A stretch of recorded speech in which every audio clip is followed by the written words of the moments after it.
Il y a beaucoup de monde qui manque de père. C'est une locution finalement commune de dire j'ai pas de père, ou mon père n'était pas là, ou mon père n'est pas là, ou mon père n'est plus là. Car il y a des pères qui meurent évidemment et laissent leurs enfants dans une absence, dans une vacuité, et c'est cette vacuité, cette absence-là, que sur laquelle je voudrais dire un petit mot qui m'a été évidemment soufflé dans la clinique ordinaire, auprès de ceux, de celles qui se questionnent du côté du paternel. Et vous savez que la question paternelle est énorme, qu'elle est nuançable, qu'il y a les pères qu'on dit réels, imaginaires, symboliques, idem pour les mères d'ailleurs. Donc la question du père se pose, et en particulier lorsque le père est mort. Parce que lorsque le père est mort, bien des gens estiment que voilà, il n'y a plus rien à gratter, comme j'ai entendu dire un jour. Il n'y a plus rien à gratter, paraît-il, parce que en vérité, dans l'usage d'un père mort, il y a peut-être plus à tirer que de certains pères vivants. Le père mort, c'est une pièce inestimable de richesse. Quand le père meurt, il laisse les signes à décrypter de tout un ensemble de relations, c'est-à-dire de paroles qui n'ont pas été dites. Il y a donc à déchiffrer les pères morts. De cette manière, on pourrait dire qu'un tombeau ne se ferme jamais. Il laisse toujours une fente, un espace, où on peut régénérer le rapport au père.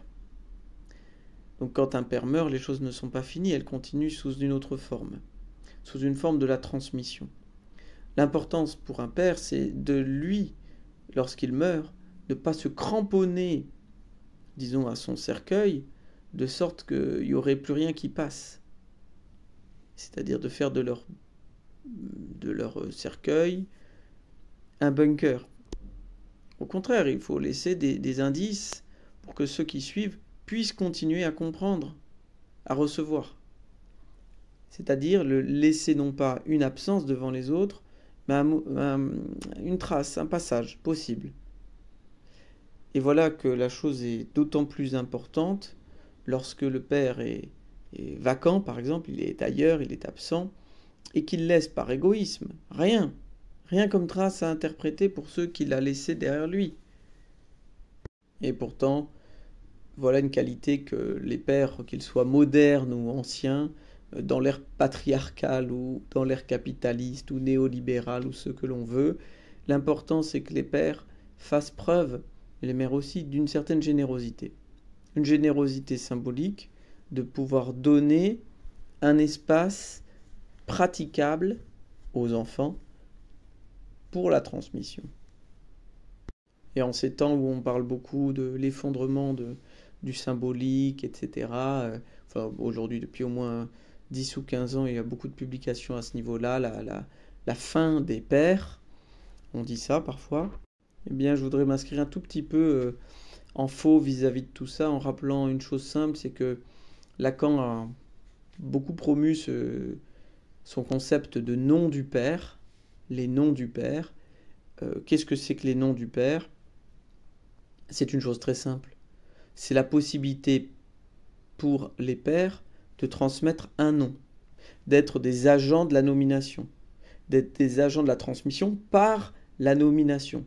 Que leur nom de père, finalement, soit le lieu de génération de la nomination elle-même. C'est-à-dire que le nom du père condense tous les autres noms. C'est-à-dire le nom du père comme lieu d'ouverture à toutes les formes de nomination possibles. Donc c'est un lieu qui est toujours incontournable et qui ne disparaîtra pas tant qu'il y a de l'humanité. Il n'est pas en danger, puisque la parole, la nomination, existera toujours tant qu'il y a de l'être. Donc il y a des tombeaux, c'est vrai, des gens qui meurent, qui disparaissent, parfois avec beaucoup de vérité qu'on ne connaîtra jamais.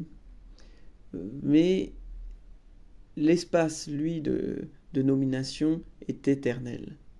Et pour cela, quoi qu'il se passe, cela implique pour chacun qui peut toujours se rattacher à cette instance symbolique qui l'accompagne tous les jours et dont il doit profiter un maximum parce que ça lui permet de vivre un espace de nomination de plus en plus étendu. Voilà. Et qui s'étend évidemment aussi au cimetière.